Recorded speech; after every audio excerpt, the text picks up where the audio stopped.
자, 우리 함께 기도하시고 찬양 드리겠습니다. 사랑의 하나님 아버지 감사합니다. 우리를 사랑하셔서 이렇게 주 앞으로 나오게 하시니 감사를 드립니다. 하나님의 은혜 가운데로 나아갑니다. 주님께서 우리를 붙드시고 하나님의 놀라운 은혜로 놀라운 역사로 충만하게 누리도록 이 시간 역사하여 주시옵소서. 예수 그리스도 이름으로 기도드립니다. 아멘. 찬송가 350장 함께 찬양 드리겠습니다.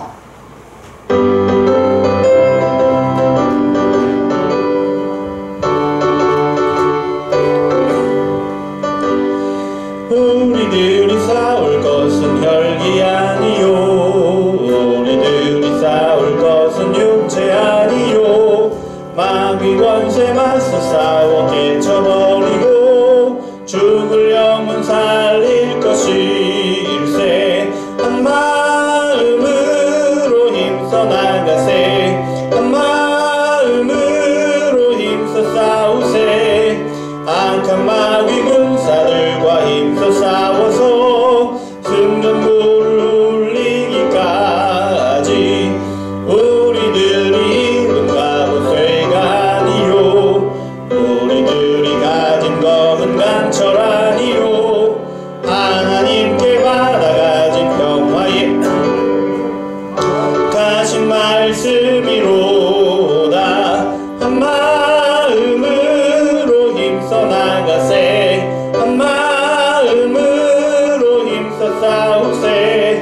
악한 마귀 군사들과 힘써 싸워서 승전고를 울리니까. 350장입니다.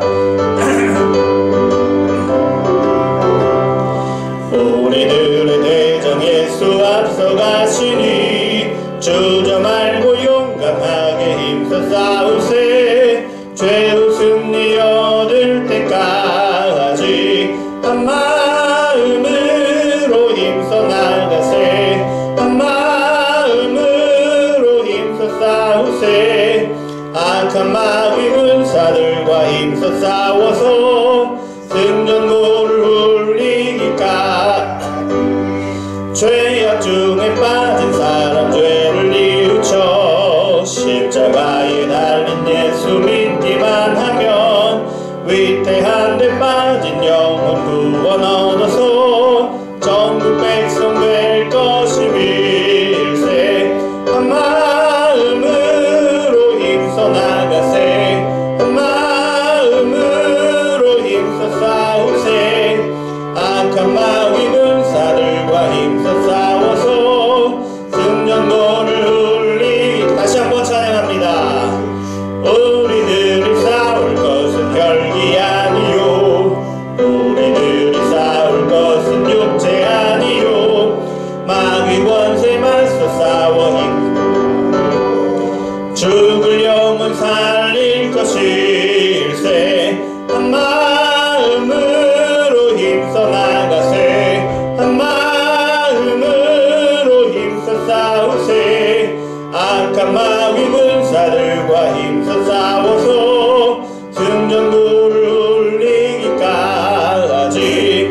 악한 마귀 갑옷새가 아니요, 우리들이 가진 검은 강철 아니요, 하나님께 받아가진 평화의 복은 거룩하신 말씀이로다. 한 마음으로 힘써 나가세. 한 마음으로 힘써 싸우세. 악한 마귀 군사들과 힘써 싸워서 승전고를 울리기까지. 악한 마귀 죄 아무리 강할지라도 우리들의 대장 예수 앞서가시니 주저 말고 용감하게 힘써 싸우세. 죄의 승리 얻을 때까지 한 마음으로 힘써 나가세. 한 마음으로 힘써 싸우세. 악한 마귀 군사들과 힘써 싸워서 승전고를 울리기까지. 죄악 중에 빠진 사람 죄를 뉘우쳐 십자가에 달린 예수 믿기만 하면 위태한 데 빠진 영혼 구원 얻어서 전국 백성 될 것임일세. 한 마음으로 힘써 나가세. 한 마음으로 힘써 싸우세. 악한 마귀 군사들과 힘써 싸워서 승전고를 울리기까지. 아멘. 이 시간 우리 다같이 자리에서 일어나시고 묵상기도 드리심으로 12월 5일 첫째 주일 하나님께 예배 드리겠습니다.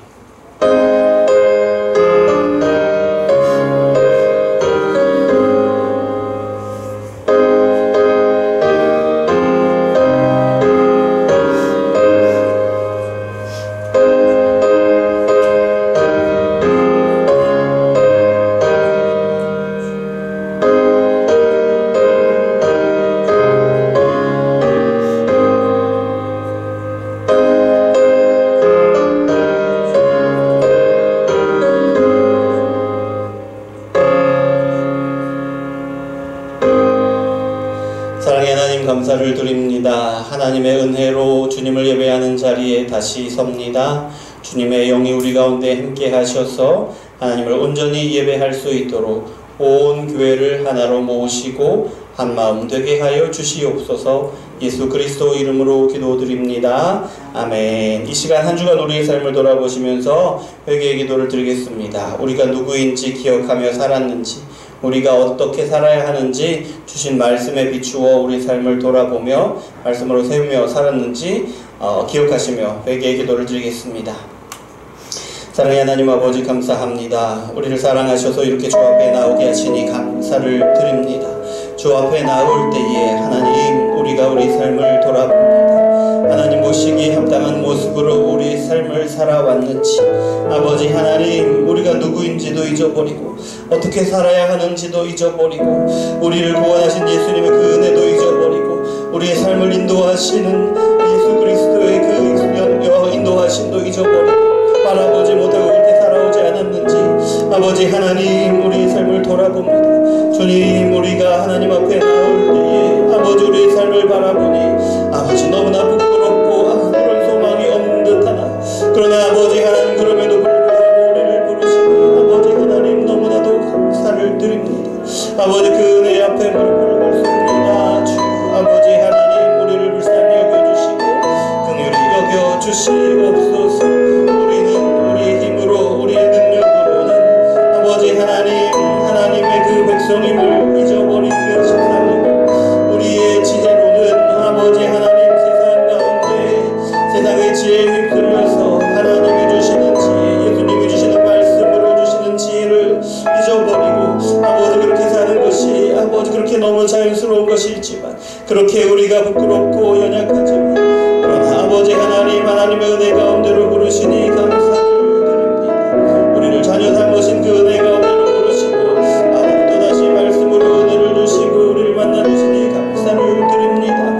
그러니 아버지, 우리가 다시금 말씀으로 붙들기를 원합니다. 우리의 삶을 말씀으로 세우기를 원합니다. 주 아버지 하나님, 우리의 심령을 기경하셔서 아버지 하나님께 온전한 예배를 드리는 아버지 합당한 그 심령이 되게 하시고, 아버지 우리의 심령을 기경하셔서 하나님의 말씀이 온전히 맞고 부려지고 아버지 사랑의 열매가 맺는 놀라운 역사를 이루시는 아버지 그 마음의 맛이 될 수 있도록 역사하여 주시옵소서. 주님의 역사 가운데 우리의 몸을 맡깁니다. 우리의 삶을 맡깁니다.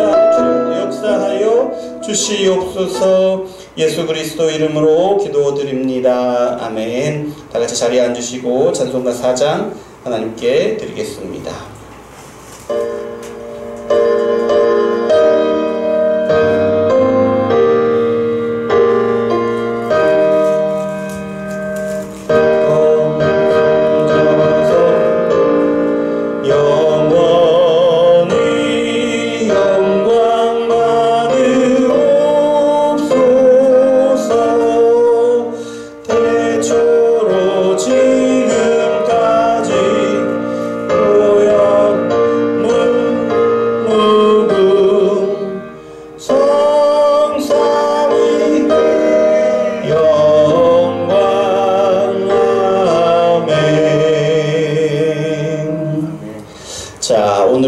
오늘 소규리문답 함께 낭독하시겠습니다. 오늘은 5번과 6번입니다. 함께 문제와 답을 읽으시면 됩니다. 읽겠습니다. 5번. 한 하나님 외에 다른 신들이 있습니까?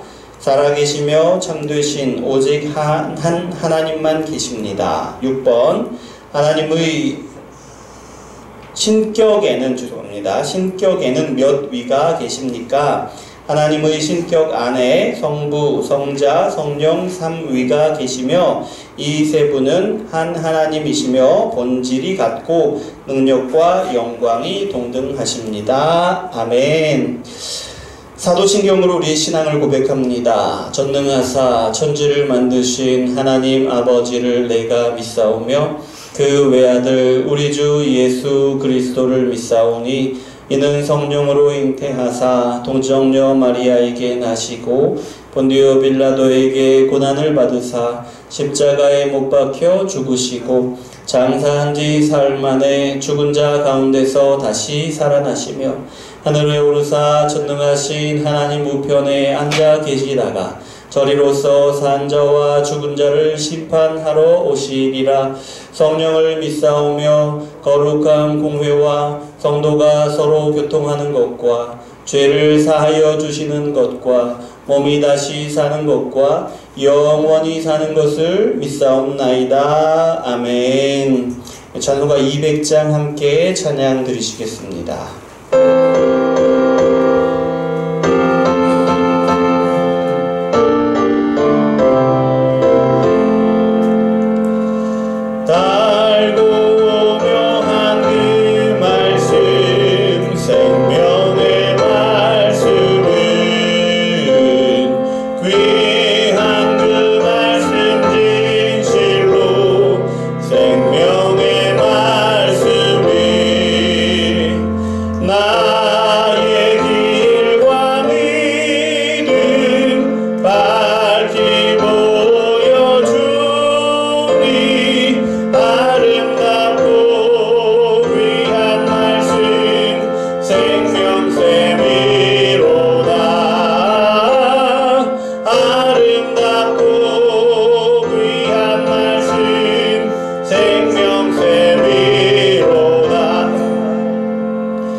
말씀은 요한복음 18장 19절부터 23절까지 말씀입니다.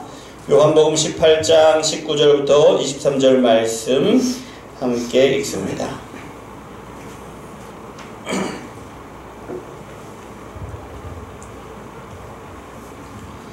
요한복음 18장 19절부터 23절 한 목소리로 읽으시면 됩니다. 대제사장이 예수에게 그의 제자들과 그의 교훈에 대하여 물으니 예수께서 대답하시되 내가 드러내놓고 세상에 말하였노라. 모든 유대인들이 모이는 회당과 성전에서 항상 가르쳤고 은밀하게는 아무것도 말하지 아니하였거늘 어찌하여 내게 묻느냐. 내가 무슨 말을 하였는지 들은 자들에게 물어보라. 그들이 내가 하던 말을 아느니라. 이 말씀을 하심에 곁에 섰던 아랫사람 하나가 손으로 예수를 쳐 이르되 내가 대제사장에게 이같이 대답하느냐 하니 예수께서 대답하시되 내가 말을 잘못하였으면 그 잘못한 것을 증언하라. 바른 말을 하였으면 내가 어찌하여 나를 치느냐 하시더라. 아멘. 자, 함께 기도하겠습니다. 사랑의 하나님 감사를 드립니다. 주님의 은혜로 말씀 앞에 섭니다. 우리에게 여전히 말씀하심은 그 말씀으로 우리를 깨닫게 하시고 여전히 하나님의 말씀 앞으로 말씀에 합한 백성이 되게 하심임을 고백합니다. 주여 이 시간 우리 가운데 역사하시고 하나님의 말씀을 깨닫게 하시고 그 말씀에 우리의 삶을 비추게 하시고 우리의 삶을 말씀 위에 세워주시옵소서. 부족한 종을 통하여 말씀하시지만 온전히 주님께 들은 말씀만 전하게 하시고 그 말씀만 우리 모든 교회 가운데 그 마음 가운데 삶 가운데 세워지도록 역사하여 주시옵소서. 예수 그리스도 이름으로 기도드립니다. 아멘. 자, 한 주간 잘 보내셨습니까? 네, 쿵쾅쿵쾅 소리가 나고 못 들으셨는지 모르겠는데 좀 양해하시기 바랍니다. 자, 오늘은 요한복음 18장 19절부터 23절 말씀으로 들은 것을 전하는 자가 되기를 이라는 제목으로 말씀을 나누기를 원합니다. 자, 지금 이제 예수님이 그 대제사장, 안나스 대제사장의 집들로 잡혀가셨습니다. 그리고 지금 이제 신문을 받으시는 장면이에요. 자, 그 중에 오늘 말씀은 대제사장이 예수님의 제자들에 대해서, 예수님의 가르치신 교훈에 대해서 묻습니다. 예수님의 제자들에 대해서 묻는 이유는 뭘까요? 왜 물으냐면, 그렇게 많은 사람들이 너를 따랐는데, 너희 제자들이 항상 따르는 제자들이 있었는데, 지금은 그들이 다 어디 있느냐? 예수님을 모욕하고 조롱하는 것이죠. 그런 의미입니다. 또 예수님이 가르치는 교훈에 대해 묻고 있습니다. 오늘은 이제 그 교훈에 대해서 더 중심적으로 말씀을 나누는 것인데요. 예수님이 가르치신 교훈에 대해서 묻고 있는데 왜 물을까요? 예수님께. 우리가 생각해낼 수 있는 답안들이 있습니다. 뭐냐면, 예수님을 이제 십자가에 죽이려고 하는 것이 유대인들의 계획이잖아요. 그래서 그 계획을 이루기 위해서 예수님에게 누명을 씌우려고 수를 쓰는 거죠. 어떤 말씀을 전했느냐라는 것을 예수님의 입으로 말하게 하고, 이렇게 누명을 씌우기 위해서, 죽음으로 이끌기 위해서 이렇게 질문을 하는 것이라고 생각할 수 있죠. 예수님의 질문에 대해, 그 대제사장의 질문에 대해서 예수님이 뭐라고 말씀하시냐면, 20절 보시면, 내가 드러내놓고 세상에 말하였노라 라고 말씀하세요. 모든 유대인들이 모이는 회당과 성전에서 항상 가르쳤고 은밀하게는 아무것도 말하지 아니하였거늘. 이미 예수님이 가르치신 것이 다 이렇게 공개적으로 말씀하셨다는 거죠. 오픈되어 있다는 거죠. 모든 유대인들 앞에서 가르쳤고, 은밀하게 가르친 것이 아니라 몰래 사람들만, 믿고자 하는, 따르고자 하는 사람들만 가르친 것이 아니라 은밀하게, 공개적으로, 또 유대인들이 많이 모이는 회당과 성전, 특히 유대인들의 지도자, 말씀, 율법을 가르치는 사람들이 함께 모여있는 그곳에서 가르치셨다라는 것이죠. 무슨 말입니까?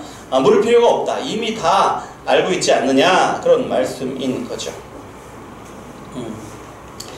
그렇게 대답을 했더니 대제사장 옆에 있던 한 사람이 예수를 칩니다. 손으로 칩니다.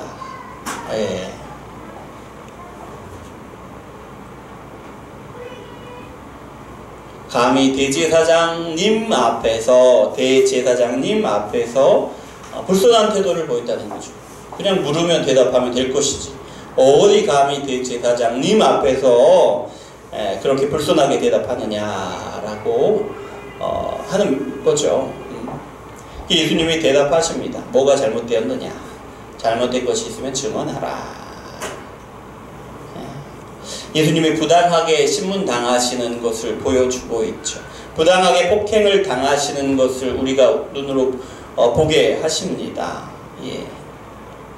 예수님이 십자가에 죽으시는 모든 과정에 이르기까지 예수님이 이렇게 부당하게 신문을 당하시고, 부당하게 고통을 당하시고, 맞으시고, 고문을 당하시는 것을 우리에게 일부 잠깐 보여주시는 것인데요.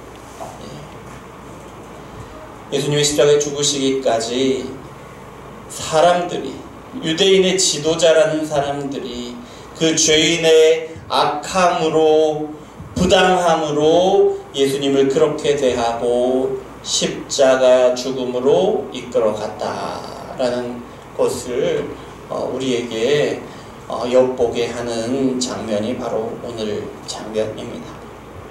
그런데요, 그 이면에 우리에게 또 말씀하시는 것이 있는데요. 알게 하시는 것이 있는데요. 무엇이냐면 예수님은 낮에 성전이나 회당에서 그리고 공개적으로 말씀하신 것에 반해서 지금 대제사장 그 무리들은 밤에 몰래 예수님을 끌어다가 골방에 가두고 신문하고 있다는 겁니다. 비밀리에.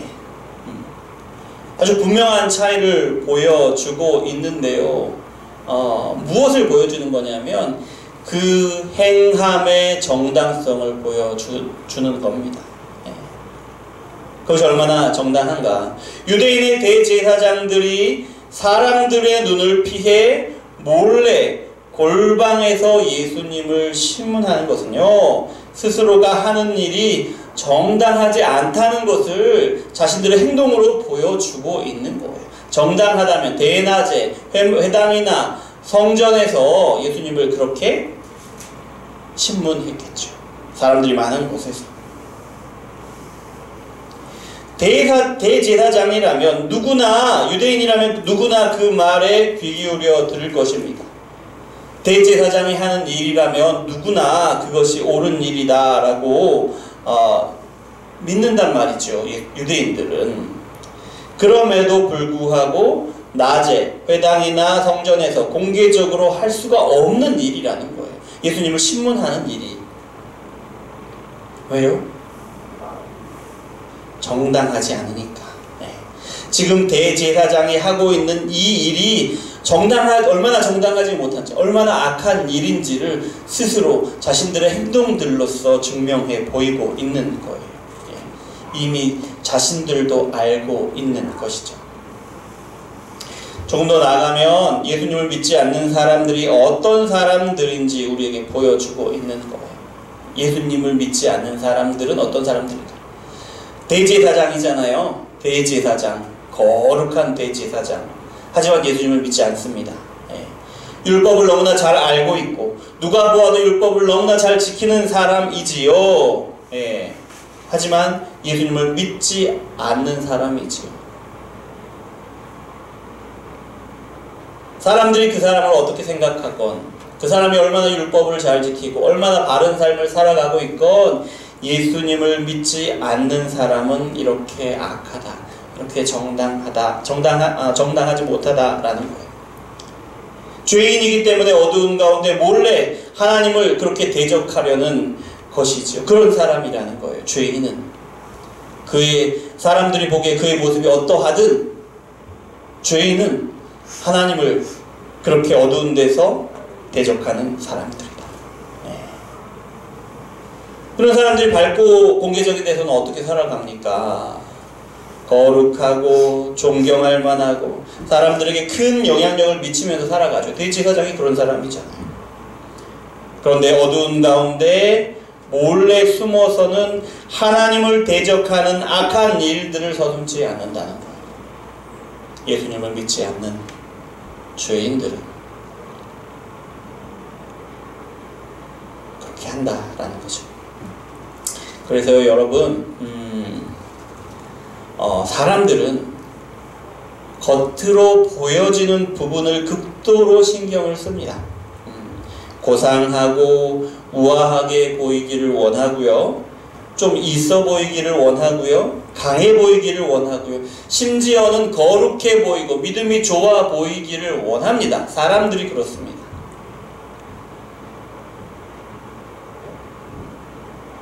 그래서 밝은 대낮에 공개적인 장소에서는 그 사람의 신앙이 어떤지를 잘 알 수 없어요. 없습니다. 어두운 밤에 아무도 없을 때 우리가 어떤 모습인지를 보면 우리의 믿음이 어떤 것인지 잘 알 수가 있습니다. 그래서 우리 자신이 우리의 믿음이 어떤지를 잘 알아요. 그렇죠?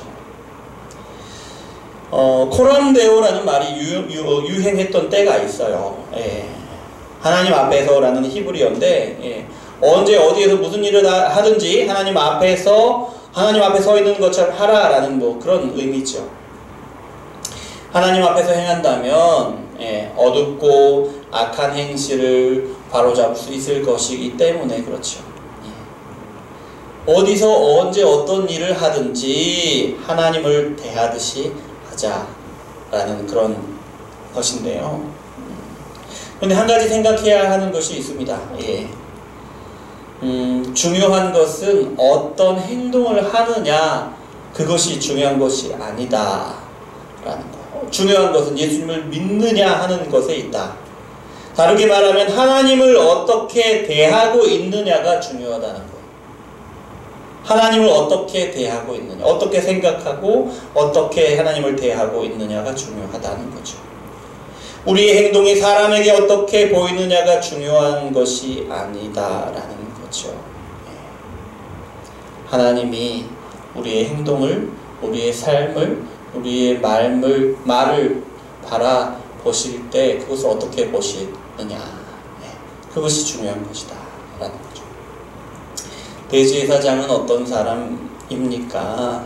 공개적으로는 선하고 의로운 대제사장이죠. 최소한 그렇게 보여지기를 원하겠죠. 하지만 어두운 가운데에서는 지금 악한 일을 도모하고 있다는 거예요. 그리고 가장 중요하게 하나님이신 예수님을 대하는 태도를 보세요. 어떻게 대하고 있습니까? 하나님이신 예수님을 믿지 않고 있잖아요. 하나님이신 예수님께 누명을 뒤집어 씌우고 있잖아요. 하나님이신 예수님을 십자가에, 그 저주의 십자가에 죽이려고 하고 있습니다.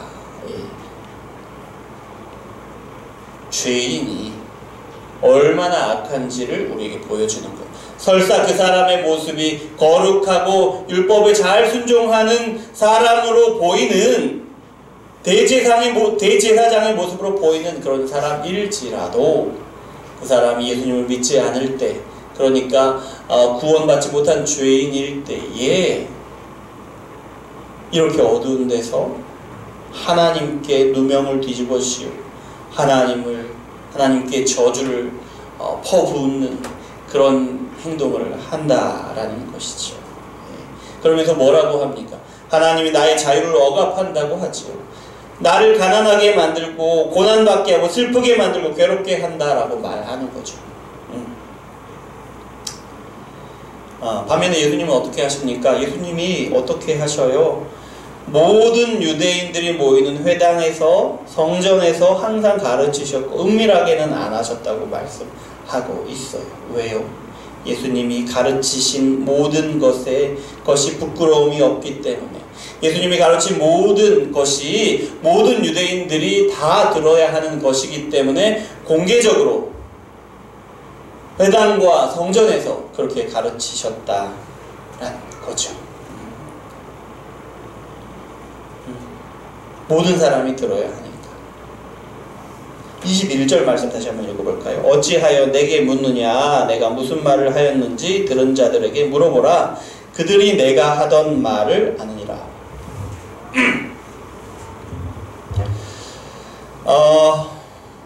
왜 내게 묻느냐?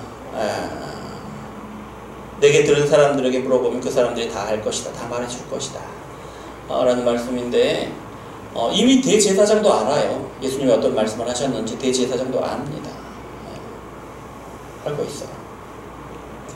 그런데요, 보면 예수님은요, 그냥 대답하시면 되잖아요. 예수님이 뭘 가르치셨는지 대답하시면 되는데, 순순히 이렇게 대답하면 되는데 왜 대답을 안 하시다가 지금 22절 보면 옆에 있는 사람이 예수님을 치잖아요, 손으로. 왜 맞으시냐고요. 그냥 순순히 대답하면 될 것을 왜 맞으셨을까? 아셨을 텐데.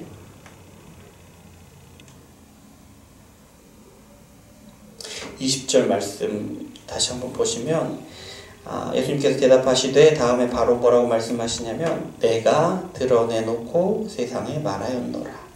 내가 드러내놓고 세상에 말하였노라 라고 말씀하시죠.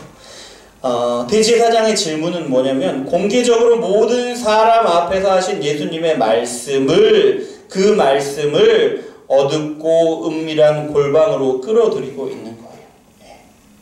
그래서 예수님이 거기에 제동을 거시는 거예요. 예수님이 모든 사람들 앞에서 하신 그 말씀이 정당하다. 모든 사람이 듣는 성전에서 회당에서 말씀을 선포하신 것이 정당하다. 드러내시는 거예요. 그리고 그렇게 하시면서 하나님의 말씀은 공개적인 곳에서 모든 사람들 앞에서 선포하시는 것이다 라는 것을 예수님의 이 말씀, 들은 사람들에게 물어보라 라는 이 말씀 가운데 예수님이 간접적으로 보여주시는 거예요. 확실하게.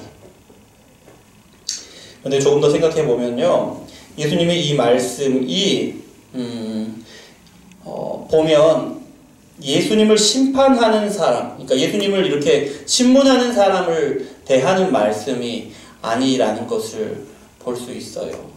오죽하면 옆에 대제사장의 아랫사람이 예수님을 치잖아요. 야, 어떻게 감히 대제사장님 앞에서 그런 불손한 태도를 보일 수 있어? 이런 의미죠.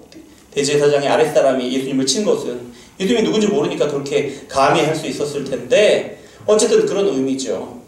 어떻게 감히 대제사장님 앞에서, 너를 신문하는 대제사장님 앞에서 그런 태도를 보여? 친 거죠. 예수님이 대제사장을 대할 때 자신을 신문하는 재판관으로서 혹은 신문하는 어떤 그런 사람으로 대하고 있지 않으신다라는 거예요. 그러면 어떻게 대하고 계시느냐? 예수님은 대제사장을 예수님의 말씀을 들어야 하는 사람으로 대하고 계신다라는 거예요. 그래서 예수님이 물으시는 거예요. 어찌하여 내게 묻느냐? 어찌하여 내게 묻느냐? 내가 무슨 말을 하였는지 들은 자들에게 물어보라. 그들이 내가 하던 말을 아느니라 라고 말씀하시는 거죠. 대제사장의 질문을 교묘하게 피하는 것이 아닙니다. 대제사장 앞에서 신문 받으시는 장면인 것 같으나 이 장면 속에서도 예수님은 신문 받으시는 것이 아니라 말씀을 받아야 하는 사람에게 대제사장도 그 중 한 사람으로 여기시고 그에게 말씀을 듣게 하시는 것이죠. 대제사장도 역시 예수님의 말씀을 들어야 하는 사람으로 대하고 계시는 거예요.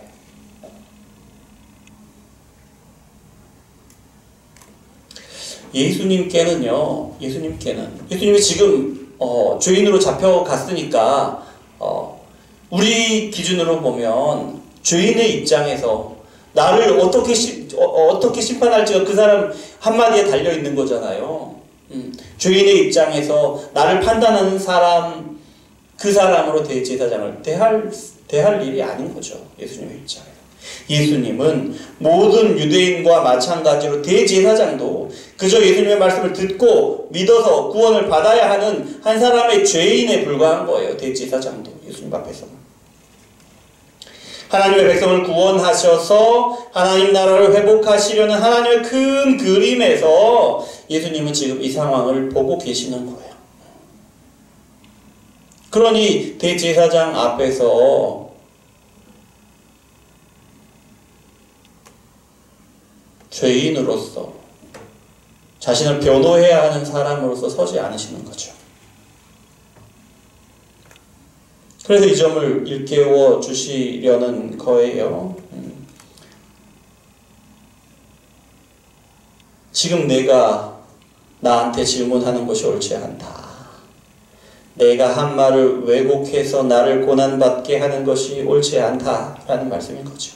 오히려 너는 내 말을 들어야 한다. 지금 여기서 나에게 말을 시켜서 나를 이렇게 나에게 누명을 씌우려고 할 것이 아니라 내가 사람들 앞에서 공개적인 자리에서 선포한 그 말씀, 하나님의 말씀을 듣고 믿고 구원을 얻어야 한다라는 것을 보여주신 거죠. 자, 그러면 다른 사람들이 다 들었다. 들은 자들에게 물어보라. 그들이 내가 하던 말을 아느니라. 예수님이 회당과 성전에서 가르치셨고 그래서 사람들이 다 안다. 그들에게 물어보라 라고 말씀하시잖아요. 다른 사람들이 지금 다 안다, 다 들었다 라고 말씀하시는 것은요, 무엇을 들었다라는 것이냐면 하나님이 나를 통하여, 그러니까 예수님을 통하여 하나님 나라를 회복하실 것이다 라는 것. 하나님의 그 선포를, 하나님이 예수님을 통해서 하게 하신 그 선포를 다른 사람들이 다 들었다 라는 거죠. 그러니 로마의 속국으로서, 이스라엘이 지금 로마의 지배를 받고 있죠. 로마의 속국으로서 대제사장이라는 그 작은 자리나마 어떻게든 지켜보려는 그 핵심을 버리고 공개적으로 모든 이스라엘을 향하여 선포하신 하나님의 말씀을 들으라, 이런 말씀인 거죠. 들은 자들에게 물어보라 라는 말씀이, 물론 그렇게 친절하게 말씀하신 것은 아니지만, 그런데 대제사장은 어떻습니까? 대제사장은 예수님을 어떻게 생각하고 지금 계속 대하고 있습니까? 예수님을 그저 사람들을 선동해서 자신의 입지를 좁게 만들고 위협하는 그런 사람 정도로 생각하고 있는 거예요. 지금 대제사장의 입장이 어떤 입장이냐면, 대제사장이 또 따로 있어요. 자기 사위가 또 대제사장이에요. 원래 대제사장은 한 사람인데 로마가 대제사장을 세워요. 매년 한 사람씩. 대제사장이 두 사람이 되는 거예요. 로마 정부는 이 안나스를 대제사장으로 여기지 않는 거예요. 얼마나 그 입지가 약해요. 그래, 그거를 지켜보고자 하는 것이지요. 그런 마음을 버리고.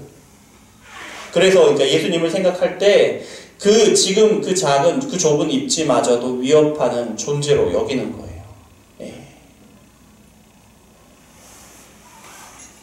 지금 대제사장이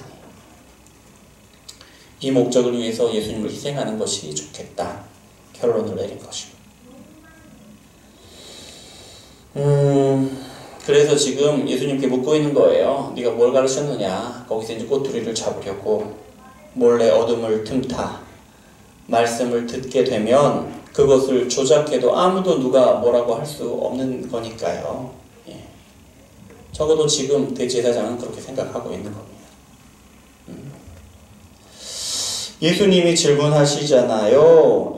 어찌하여 내게 묻느냐? 이 질문하신 것은요, 이런 대제사장을 꾸짖고 계시는 거예요. 여러분 기억해 보세요. 예수님이 그 성전에서 그리고 회당에서 가르치신 요점이 뭐죠?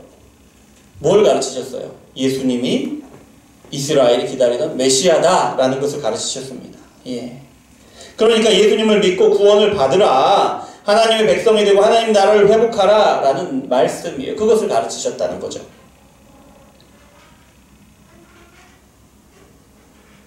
그리고 이 말씀은 예수님 자신의 그냥 하신 말씀이 아니고 하나님의 뜻을 그대로 선지자이신 예수님을 통해서 하신 것, 선포하신 것이다 라는 말씀이죠.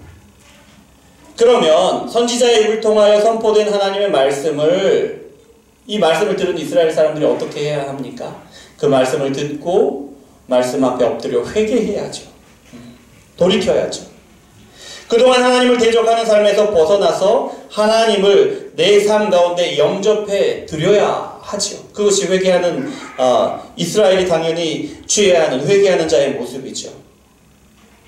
내 삶 속에서 내가 구축한, 내가 주인이 되는 작은 세상을 지키려고 몸부림치는 데서 이제는 벗어나야 한다는 거예요. 예수님이 그 말씀을 선포하실 때, 공개적으로 선포하실 때. 그리고 이제부터 하나님의 그 커다란 계획의 일부가 되어야 하는 거죠. 내가 주인이 되는, 내가 만든 이 조그만 세상을 지키려고 몸부림치는 것이 아니라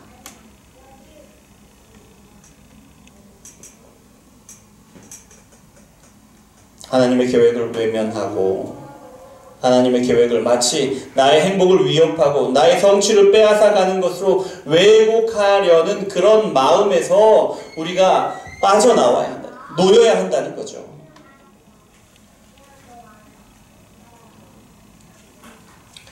여러분, 예수님의 말씀은 공개적으로 모든 사람 앞에서 선포되었습니다. 내가 드러내놓고 세상에 말하였노라. 공개적으로 말씀하셨다는 거예요. 모든 유대인들이 모이는 회당과 성전에서 모든 유대인들을 향하여 말씀하셨다라는 거예요.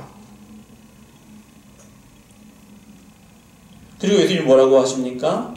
내 말을 들은 자들에게 물어보라 말씀하시지요. 설사 그 자리에 없었을지라도 누구든지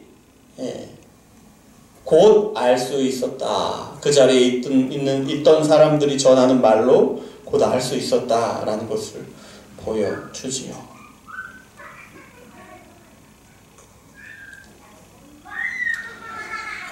예수님이 공개적으로 말씀을 선포하셨다는 것, 이것이 얼마나 두려운 것인지 여러분 우리가 알아야 합니다. 왜냐하면 이 말씀이 공개적으로 온 세상을 향하여 선포되었기 때문에 그렇습니다. 모든 세상을 그 말씀으로 구원하실 것이기 때문에 그래서 두려운 거예요. 그 말씀을 듣고 믿는 자들만 구원을 받기 때문에. 온 세상을 향하여 선포되어서 그 말씀을 듣고 믿지 않는 자들에게는 구원이 없을 것이기 때문에 두려운 것이지요. 이미 온 세상에 선포한 말씀으로, 예수님이 선포하신 말씀으로 어떤 사람들은 구원을 받고 어떤 사람들은 심판을 받게 된다는 거예요. 그러니 두려운 것이지요. 대제사장에게 지금 그 말씀을 하시는 거예요. 내가 지금 온 세상, 온 이스라엘을 향하여 말씀을 선포하였다. 그 말씀을 듣고 어떤 사람은 구원을 받을 것이고 어떤 사람은 심판을 받을 것이다. 그러니 그 말씀을 들으라 하는 거죠. 지금 내 말씀에 꼬투리를 잡고 나를 십자가로 가게 하는 것이 옳지 않고 온 이스라엘을 향하여 하신 말씀, 선포하신 말씀, 그 말씀으로 구원을 받고 심판을 받는 그 말씀을 들어라. 너는 그래야 하는 사람이다 라는 거죠.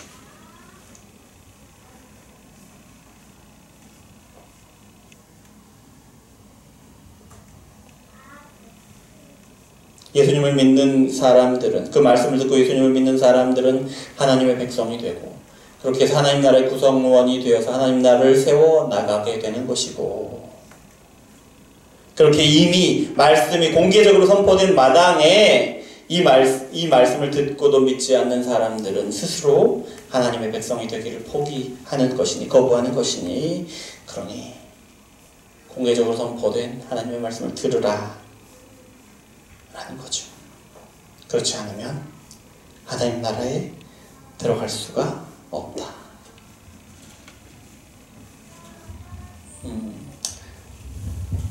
그런 겁니다. 21절을 보면 예수님이 들은 자들에게 물어보라 라고 말씀하시잖아요. 이미 공개적으로 선포되어 있는 사람들은 다 알고 있다. 그 사람들한테 들으면 된다 라고 말씀하시는데요. 그렇게 말씀하시는 것은 말씀을 듣고 믿지 않는 사람이 그 결과에 대해서 핑계댈 수 없다 라고 말씀하시는 거예요. 믿지 않는 대가를 반드시 치러야 할 것이다 라는 거죠. 핑계가 통하지 않으니까. 21절 말씀 다시 한번 읽어볼까요? 어찌하여 내게 묻느냐? 내가 무슨 말을 하였는지 들은 자들에게 물어보라. 그들이 내가 하던 말을 아느니라. 이 말씀은 또한 이제 그 말씀 들은 자들을 소환하고 있습니다. 물론 대제사장에게 하신 말씀이니까 그것이 대제사장에게만 듣게 하신 말씀이니까 달리 생각하실 수도 있겠지만 우리가 이 말씀을 읽으면서 우리가 말씀을 들은 자로서 이 말씀을 읽는 우리를 소환하고 계신다라는 거예요. 무슨 말이냐면 우리가 말씀을 들은 자의 입장에서 말씀을 들은 자로서 말씀을 읽고 들은 자로서 해야 할 일이 있는데 그것이 뭐냐 하는 것을 이 말씀 가운데 우리에게 들려주신다는 거예요.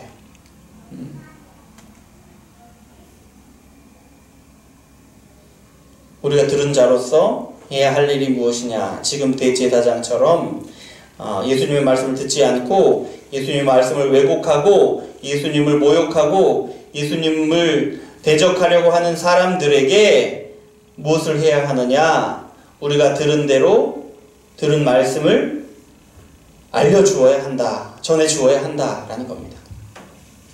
우리는 오해를 좀 할 수가 있어요. 어떤 오해냐. 말씀을 전해야 하는 이유가 말씀을 듣게 하고 구원을 받게 하도록 그러니까 전해야 하는 것으로만 생각할 수 있어요. 근데 그렇지 않다는 거죠.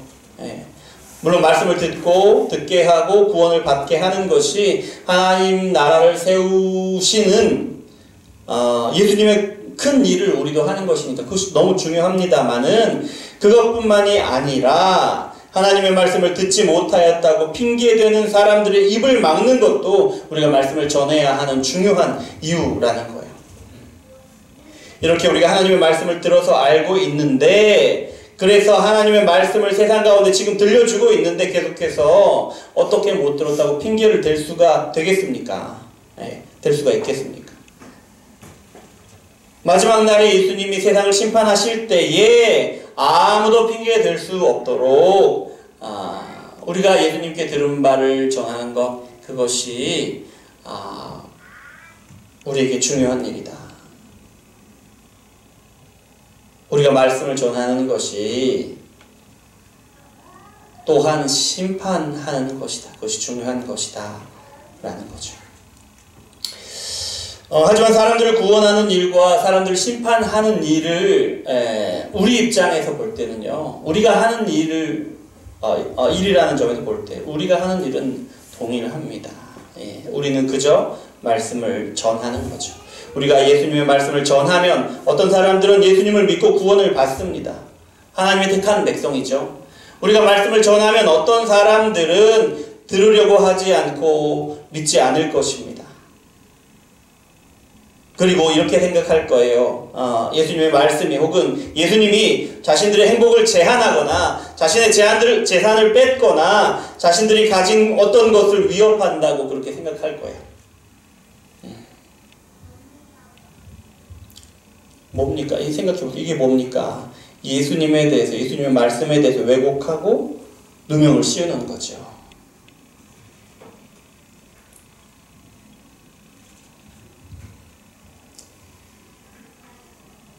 하지만 이런 일들이 소용없는 일이라는 거죠. 왜냐하면 우리가 예수님의 말씀을 들었거든요.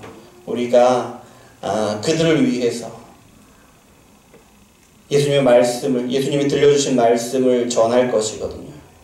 그들의 음모가 아무런 소용이 없는 것이라고 예수님의 말씀을 계속해서 전할 것이거든요. 그래서 그들이 심판받을 때 핑계댈 수 없도록 우리가 말씀을 전할 것이거든요.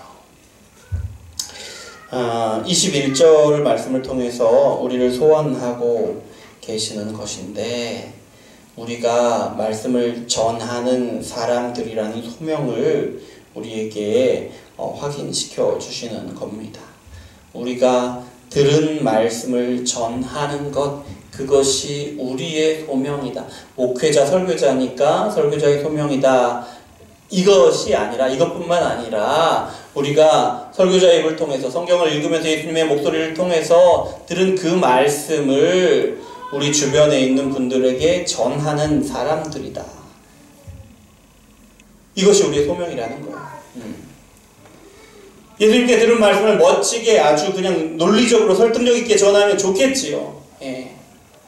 하지만 상관없습니다. 그렇지 못해도. 중요한 것은 들은 대로 전하는 것입니다. 예수님이 우리를 들은 말씀을 전하는 사람으로 부르고 계신다라는 것을 잊지 않고 예수님이 우리에게 듣게 하신 말씀을 계속해서 전하는 것, 그것이 가장 중요한 것이다. 그것이 우리의 자녀들에게든 우리의 손자들에게든 우리 친구들에게든 배우자에게든 누구에게든 계속해서 전하는 것이 중요한 것이다. 우리가 그렇게 계속해서 전하면 그것이 논리적이고 뛰어난 언변이 없더라도 우리가 일단 전하고 계속 전하면 성령이 일하시는데요. 설사 어설프게 전할지라도 성령이 그 말씀을 깨닫게 하신다는 것입니다. 논리가 어설플지라도 성령이 깨닫게 하신다는 거예요. 그러면 우리는 우리의 어설픈 언변으로 전할지라도 말씀에 반응하여 구원을 받게 되는 놀라운 일들을 우리 눈으로 보게 됩니다. 생각하겠죠. 내가 전한 말씀에 사람들이 변한다고? 내가 전한 말씀을 듣고 사람들이 구원을 받는다고? 그런 생각을 하게 되겠죠. 놀라운 일이거든요. 그런데 여러분, 예수님이 들려주신 말씀이 변화시키고 구원하는 것입니다. 우리의 언변이 우리가 전한다고 해서 변하고 구원을 받는 것이 아니라 예수님이 우리에게 듣게 하신 그 말씀, 들려주시고 전하게 하신 그 말씀이 변화시키시고 구원하시는 것이다 라는 거예요. 여러분 전해보십시오. 계속 전해보십시오. 그러면 역사를 보게 됩니다. 저는 이제 설교 사역자잖아요. 제가 전하는 사역 가운데 누리는 가장 큰 은혜가 이것인 것 같아요. 말씀을 전하면 그것을 듣고 변하고 구원받는 것, 그것을 보게 된다는 거죠. 가장 목회자답지 못한 제가 어설프게 말씀을 전하는 그 말씀을 통해서 성도들이 반응하고 변하는 것을 보게 된단 말이에요. 보게 된다. 이 기쁨이 얼마나 큰 기쁨인지 모릅니다. 맛보지 않은 분들은 모릅니다. 어떻게 이 기쁨을 맛볼 수 있습니까? 우리가 들은 말씀을 주변 분들에게 전해 주시면 됩니다. 전하는 실력은 전혀 중요하지 않습니다. 우리가 전하면 성령이 일하십니다. 물론 전하는 순간 민망한 상황들을 경험하게 되죠. 이렇게 전해도 되는 건가? 부족함을 보기도 하고요. 하지만 전하면 성령이 일하십니다. 그리고 변화가 나타납니다. 말씀에 반응하는 것을 보게 되고요. 믿음을 갖게 되는 것을 보게 되고요. 구원의 반응들을 보게 된다는 말입니다. 말씀을 정리합니다. 예수님이 지금 대제사장에게 고난을 받으시는 장면이에요. 죄와 어둠에 속한 대제사장이 밝은 빛이신 예수님을 심판하는 정말 말도 안 되는 장면이지요. 그런 상황을 지금 우리가 보고 있는데요. 그리고 그 이면에 우리를 말씀 전하는 자로 소환하시는 것을 우리가 보게 됩니다. 우리가 말씀을 전하는 것은 예수님이 고난 받으시는 것이 얼마나 부당한 것인가를 드러낼 거예요. 하지만 그것보다도 예수님을 믿어서 구원을 얻게 하신 예수님의 그 놀라운 희생과 그 놀라운 사랑을 세상 가운데 드러낼 것입니다. 우리가 들은 바를 전할 때에. 대제사장과 바리새인들이 얼마나 나쁜 사람들인지를 드러내는 것도 좋습니다. 그만큼 예수님의 억울함이 드러낼 테니까요. 예수님이 얼마나 억울하게 고난을 당하셨는지 우리가 공감하고 아파하는 것도 좋습니다. 하지만 예수님이 이 말도 안 되는 상황을 감내하시면서까지 이루신 일이 무엇인지, 또 우리에게 전하게 하시는 것이 무엇인지 기억하는 것, 그리고 계속해서 전하는 것이 무엇보다 중요합니다. 그래서 여러분, 바라건대 저와 여러분이 예수님의 말씀을 들어서 깨닫는 분들이 되기를 원합니다.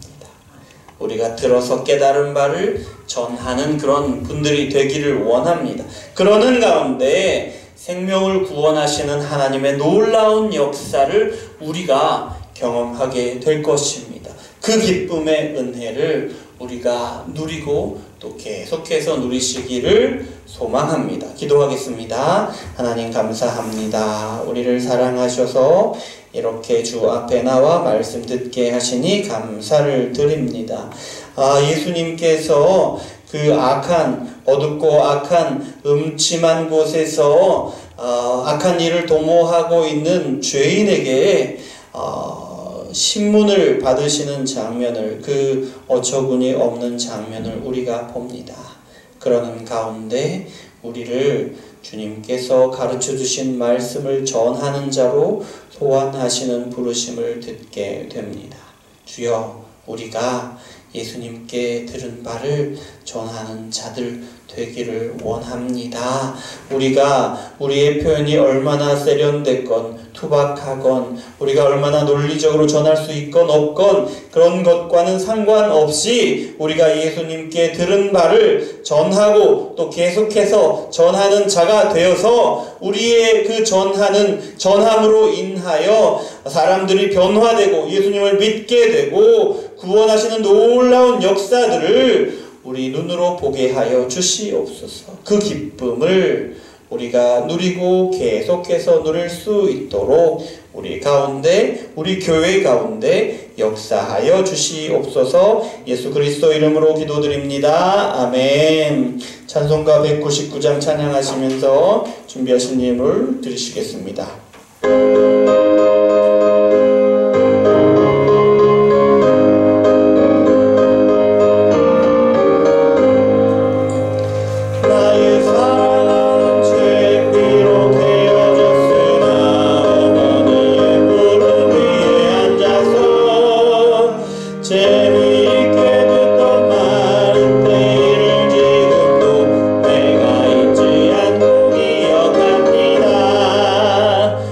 하고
참고에 광고란 보시기 바랍니다.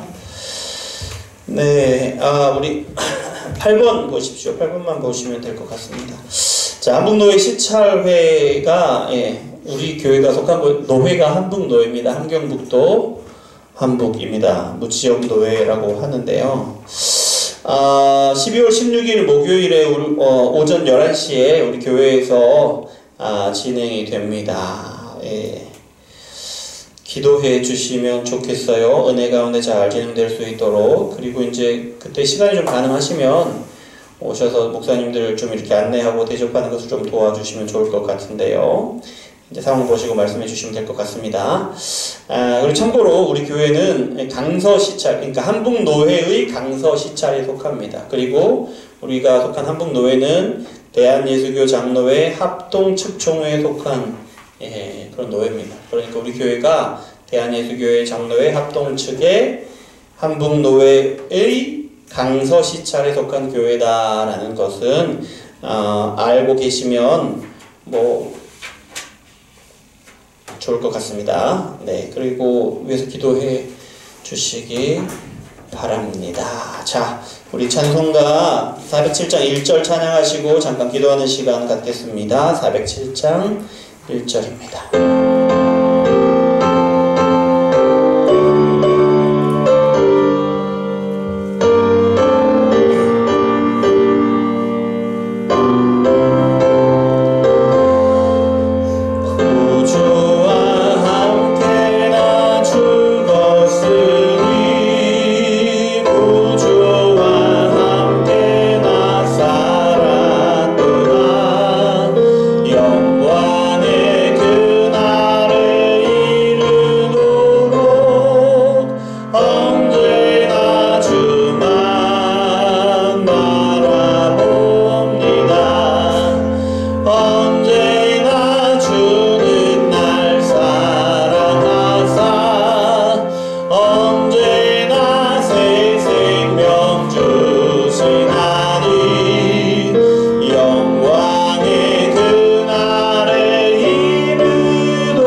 말씀에서 우리가 들은 것처럼 우리가 들은 바를 전하는 사람이 되게 하여 주십시오. 고난받으시는 예수님이 우리를 소환하시는데 들은 바를 전하는 자로 우리를 부르십니다. 이것이 우리의 소명임을 기억하고 우리가 우리에게 만나는 사람들, 우리를 보내신 곳, 직장이나 가정이나 모든 교제권 가운데서 우리를 예수님이 보내셨는데 그곳 가운데 우리가 들은 바를 전하는 그런 자가 되게 하여 주십시오. 그렇게 기도하시겠습니다. 성령께서 우리를 깨닫게 하시고 설교를 듣게 하시고 말씀을 읽게 하시고 그러는 가운데 들려주신 말씀을 우리가 비록 논리적이지 못할지라도 우리 말투가 어눌할지라도 그것과 상관없이 전하고 그렇게 전할 때 성령께서 역사하시는 것을 보게 하시고 또 변화되고 구원받는 그 놀라운 역사들을 보게 하시고 그래서 그 은혜 그 기쁨을 온전히 누리고 계속해서 누릴 수 있도록 도와주시옵소서. 함께 기도하겠습니다. 사랑의 하나님 아버지 감사합니다. 우리를 사랑하셔서 이렇게 주 앞에 나와 말씀을 듣게 하시니 감사합니다. 정말 말도 안 되는 장면을 봅니다. 하나님이신 예수님이 빛이신 예수님이 죄인인 사람에게 그 악한 자에게 악한 그 개교를 당하여 고난을 받는 것임을 받는 장면을 우리가 보게 되는데요. 주여 아버지 하나님 어찌 이런 일이 일어날 수 있습니까? 아버지 하나님 참 놀라운 기가 막히는 일인데요. 주님 이런 상황을 참으시는 주님 참으시면서 우리 가운데 이루시기를 원하시는 것이 무엇이었는지 우리가 다시금 보게 됩니다. 예수님이 우리를 향하여 드러내신 아버지 하나님의 뜻 온전한 그 말씀의 선포하심을 우리에게 들려주시고 그 말씀을 듣고 믿고 구원을 얻도록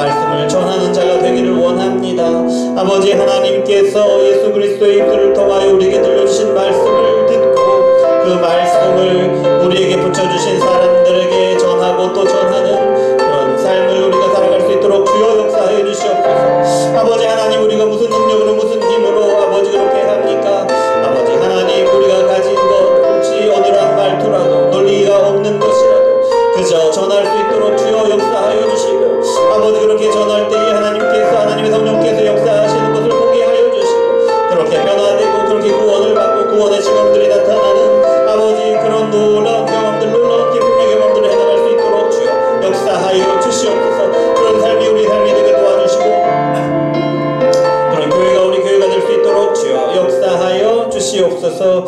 이어서 기도할 때 우리의 기도 제목을 가지고 기도하겠습니다. 하나님 우리 가정 가운데 재정을 더하여 주십시오. 우리 자녀들을 지켜주시고 그 앞길을 열어주십시오.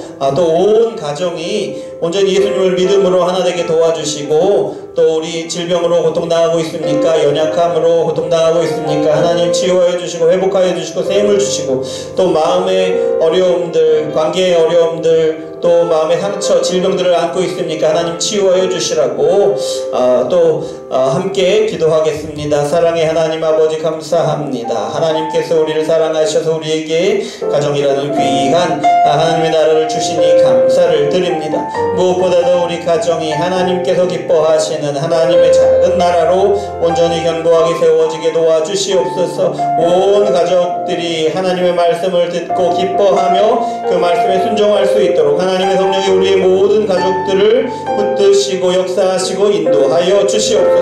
아버지 하나님 재정적으로 채우시기를 원합니다. 아버지 하나님 하나님의 나라에서 하나님이 주시는 것을 충만하게 누리는 하나님이신 줄 믿습니다. 우리 삶 가운데 우리 가정 가운데 재정으로 충만하게 채워 주시옵소서. 아버지 코로나로 많은 어려움들이 있습니다만은 그럼에도 불구하고 하나님의 채우심으로 더욱더 풍성하게 누릴 수 있도록 우리 가정들을 붙들어 주시옵소서. 우리 자녀들을 도우시기를 원합니다. 직장 생활하고 있는 자녀들이 있습니다.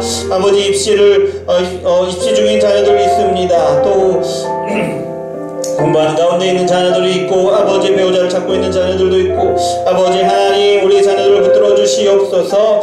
어떤 상황 가운데 있을지라도 하나님의 손에 의지하여 하나님의 손에 이끌려서 하나님이 기뻐하시는 선택을 하고 하나님이 주시는 것을 충만하게 누리도록 도와주시옵소서. 특별히 우리 수험생들이 있습니다. 아버지 하나님 수험의 모든 일정이 끝날 때까지 아버지 하나님께서 함께 하시고 좋은 대학에도 진학하게 하시고 후에 좋은 직장도 얻고 아름다운 가정을 이루어서 하나님이 기뻐하시는 그런 삶을 어디서나 언제나 살아갈 수 있도록 그런 우리 자녀들 되게 도와주시옵소서. 아버지 하나님 질병으로 고통당하고 있는 아버지 우리 성도들이 있습니까? 아버지 연로하여 아버지 어려움을 당하고 있는 아버지 우리 성도들이 있습니까? 주여 아버지 하나님 치유하여 주시고 새 힘을 주시고 하나님과 함께하는 그 기쁨을 온전히 누릴 수 있도록 주여 역사해 주시옵소서. 아버지 마음의 아픔으로 아버지 어려움을 당하고 있는 아버지 우리 가족들 있습니까? 주여 아버지 하나님께서 치유하여 주시고 위로하여 주시고 회복해 하여 주시옵소서. 하나님께서 함께 하심으로 날마다 동행하심으로 담대하고 강할 수 있도록 주여 역사하여 주시옵소서. 아버지 하나님 우리 관계를 회복하시기를 원합니다. 하나님께서 우리 가운데 깊은 사랑을 경험하게 하시고 아버지 하나님 관계 가운데 지혜롭게 하셔서 어려움을 당하고 있는 그 관계를 회복할 수 있도록 주여 역사하여 주시옵소서. 마지막으로 기도하실 텐데 우리 교회를 위해서 기도하시겠습니다. 모든 예배와 기도회와 교제가 하나님의 성령에 충만한 것이 되도록 주여 역사하시고 또 우리 교회 가운데 귀한 일꾼들이 세워지고 영혼들을 보내주시옵소서. 또 이번 12월 16일에 우리 시찰회가 있는데 하나님 은혜로 잘 진행하게 하시라고 함께 기도하겠습니다. 사랑의 하나님 아버지 감사합니다. 하나님께서 우리 교회를 복주시고 복주시기를 원합니다. 아버지 하나님께서 복주셔서 우리 교회의 모든 예배가 모든 기도회가 하나님께서 함께 하시고 역사하시는 성령의 충만한 아버지 그런 예배와 모든 기도회가 될 수 있도록 그런 교제가 될 수 있도록 주여 역사하여 주시옵소서. 아버지 그 가운데 하나님의 뜻이 드러나기를 원합니다. 함께 한 마음이 되어서 하나님의 뜻에 순종할 수 있기를 원합니다. 함께 한 마음이 되어서 하나님께서 우리 교회를 향한 하나님의 그 일하심에 우리가 함께하며 하나님의 이루신 것을 보며 하나님께 영광 돌리며 감사할 수 있도록 주여 역사하여 주시옵소서. 아버지 하나님 도우시기를 원합니다. 우리 교회 가운데 많은 일꾼들을 세워주시기를 원합니다. 아버지 우리 교육부서가 세워지고 또 그 일꾼들이 세워지고 하나님 보내주신 영혼들을 아버지 하나님의 말씀으로 듣게 하고 구원받고 아버지 하나님께서 인도하심을 함께 받고 함께 세워져 나갈 수 있도록 아버지 그 일이 우리 교회 가운데 이루어지도록 하나님 역사하여 주시옵소서. 아버지 하나님 우리 12월 16일에는 우리 강서 시찰 차례로 모입니다. 우리 교회에서 처음으로 하는 노회 행사인데 아버지 하나님 은혜를 주셔서 아버지 하나님 은혜 가운데 잘 진행될 수 있도록 주여 역사하여 주시옵소서. 아버지 하나님도 오시기를 원합니다. 부족한 종에게 지혜를 주시고 말씀을 잘 전할 수 있도록 하시고 아버지 하나님의 뜻을 분별하여서 온 교회가 하나님의 뜻을 함께 순종할 수 있도록 아버지 그렇게 쓰임받은 귀한 도구되게 도와주시옵소서. 하나님 감사합니다. 우리를 사랑하셔서 이렇게 말씀을 듣게 하시고 하나님을 예배하게 하시고 또 아버지 함께 기도하게 하시니 감사를 드립니다. 아버지 하나님 이 시간 하나님의 성령이 우리 가운데 충만하게 역사하셨고 우리 가운데 하나님의 놀라운 일을 이루시는 줄 믿습니다. 주여 아버지 하나님 살아계신 하나님의 역사 가운데로 항상 함께 나아가고 아버지 항상 그 은혜를 그 기쁨을 경험해 나아갈 수 있도록 주여 역사하여 주시옵소서. 아버지 하나님 오늘 하나님 앞에 나오면서 빈손으로 나오지 않고 하나님의 은혜에 감사하여 예물 드립니다. 이 예물 드려지는 곳마다 하나님의 뜻이 분명하게 선포되게 하시고 그 뜻에 순종하여 하나님의 뜻을 이루는 놀라운 역사들을 보게 하여 주시옵소서. 예수 그리스도 이름으로 기도드립니다. 아멘. 그리스도의 은혜와 하나님의 사랑과 성령의 교통하심이 오늘 말씀을 듣고 예수님께 들은 말씀을 전하는 자가 되기를 원하는 여기 모인 우리 운정이 수발교회 모든 성도님들과 또한 온라인으로 예배드리는 성도님들과 영원토록 함께 있을지어다. 아멘.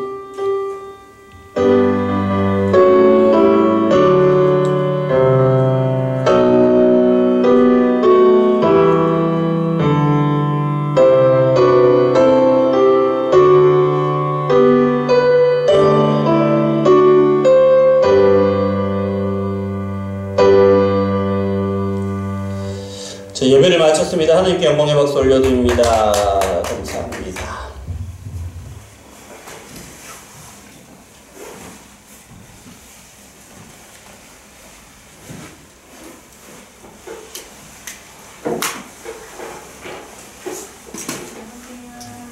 수고하셨습니다.